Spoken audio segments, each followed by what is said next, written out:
Hey, what's going on, guys? Good evening. Mike Idle here from Beer Money Pulling Team.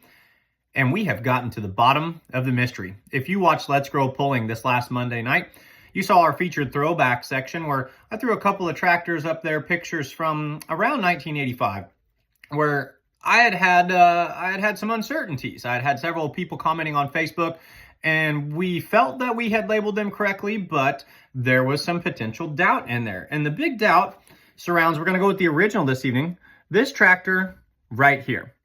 Mean Green, 1985. You can see we're going with the original, as I said, on the back. And I don't know if you folks can see that or not, but it is time-stamped 1985. So at least the photo was developed in 1985. So assuming my father took the picture and had the photo developed the same year, this picture was taken in 1985, potentially a year or two before that. But 1985 seems like a pretty good jumping off point. I did some research. I looked up Mean Green, Watson Brothers. Watson Brothers is written on the side of the tractor, right on the frame of the tractor. And I was pretty quickly led to a memorial of an individual named Roby Watson out of Leonard, Texas. Now, this was pretty consistent. As you can see on that frame right there, it says Watson Brothers from Texas. I had a few comments, Fred Petch among others, who kind of always comes to the rescue with these, who said this is the Watson Brothers out of Texas. So everything's falling into line very nicely. It alluded to Mean Green in this memorial. It said that Roby and his brother Billy drove this tractor in 1978 moving forward. Where our quagmire came was also on the side shields. If we can see it from this original, and if I could do this better, you know, I would have just the picture up here, but you can see where it says Sneaky Snake on the side. We had an individual comment, and he said, this is LD Nation. This is LD Nation's tractor. LD Nation called it Mean Green. The Watsons called it Sneaky Snake. When it was Mean Green, it's LD Nation's, and he was advocating wholeheartedly that this belonged to LD Nation. So despite most of the proof, we weren't certain that this was not LD Nation. Now, the reason I had a hang up on that is because I had another photograph of LD Nation's International Superstock from the same year. I'm assuming the same pull, two separate trailers. Felt very highly unlikely that he would trailer two vehicles of different makes on different trailers to a pull, but stranger things have happened. So what you've heard is what I put on the podcast. Up to now, that was completely present. Where things get really interesting is how much fun technology and social media allows truck and tractor pulling, the connectivity that it does today. I get a message the very next morning from a lady by the name of Sherry Watson. And she says, you know, hello, I hope you're doing really well. She's a very kind lady. And she said, I am actually Roby's daughter-in-law. She said, my husband, his son, James, he's got all your answers. Here's his phone number. Give him a call. Heck yeah, let's go. So we went straight to the source. We called James Watson, diehard pulling fan, very much still affiliated with this tractor. And boy, oh boy, do we have the whole story. So everybody is right, is kind of what it boils down to.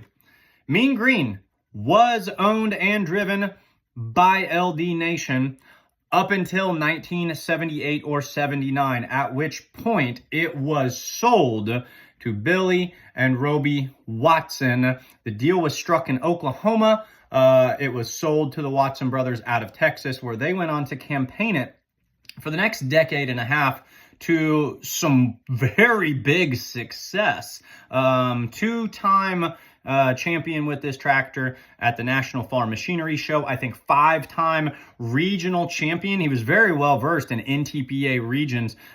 Said that he was pretty sure that they pulled in both Region 3 and Region 5. They kind of switched how they called it back then, but that was like Texas, Oklahoma, Colorado, South Dakota, Wyoming, kind of outlaw country today, Big 12 country as I like to call it. So really a lot of successful campaigning. And he went on to describe, you know, everything. He said, you know, when we bought it from LD, had Mean Green written on the side of it. We called it Mean Green. It had the side shields on it that were painted with the Sneaky Snake. And they just left that on there. So they said at no point was it called Sneaky Snake. That was just the graphics that were left on there. So guest appearance from my youngest son right there. He loves tractor pulling. He might come in here. I might bring him in here and have him give us his opinion of this tractor in just a second. Said when the tractor was actually sold to them, it was a narrow front. Totally legal in the late 70s. Switched it over to a wide front as the times changed. 2 turbocharger setup. They switched it over to a 3 turbocharger setup. Ran it in the 7,500 pound class, ran it in the 9,500 pound class. Did equally well in both. Diesel, burner, smoke blower. Times are changing slowly but surely, getting out of pulling. They get a phone call in the mid to late 90s from their good buddy. This name should ring some bells out there. Doug Roberts, former president, owner of the Outlaw Truck and Tractor Pulling Association, former driver of the Barnyard Beast, hard-running John Deere out of Central Missouri. And he kind of is saying, we don't have enough green up here in this association that I'm working with. Got a lot of red tractors.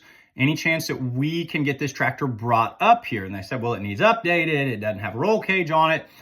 Doug says, I'll update it for you. So they ship it north, kind of under the umbrella, under the caregiving of Doug Roberts, where he kind of chuckles. This is, of course, James talking, kind of chuckles, and he says, you know what, come to think of it, you know, we never really shook hands or changed it. He said, I think technically we still own that tractor. So, and several people corroborated this story. So it's in the boneyard in Doug Roberts' shop, as last we knew, was actually driven by, I believe, Dave Yarrick, Cody Yarrick's father, another outlaw, current pro stock points leader right now, last year's defending champion, actually drove this tractor for a little bit. To give it a full history on it, we had some other people comment and say it was actually built. It was not built by LD Nation. It was built by Larry Klein out of North Central Kansas, where it was then sold to LD in 1976. LD only campaigned it for a couple of years, sold it to the Watson brothers, who had great success with it throughout the heart of the 80s.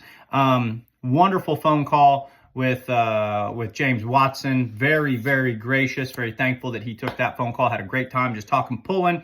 They're like 13 minutes outside of Whitewright, Texas. They haven't missed Whitewright, Texas in eons. You know, that's a cornerstone pull for the Outlaw Truck and Tractor Pulling Association. So got a lot of fun feedback there. And to kind of tie everything up from the LD Nation side of things too. So this is other comments that people have said. Evidently LD Nation owned a John Deere dealership, or was a dealer of John Deere tractors, you know, operated under the umbrella of John Deere. And after the Mean Green vehicle, went to the Bigfoot tractor, Red Power International. You know, International always liking those multiple charger setups. John Deere wasn't too happy about that. Kind of expressed their viewpoints. Wherein then I think maybe after Bigfoot, he might have, this is LD we're talking about, might have went back to a green tractor. And then I think he said, you know what, we're just going to go on to all the blower motors and the turbine motors. So, you know, everyone knows LD Nation, very illustrious career. So internet, phone calls, friends in Texas. We've got it solved. Watson Brothers, Mean Green. Sneaky Snake was just a graphic on the side. Guys, have an awesome, awesome week. Green flags and tight chains, pulling is fun.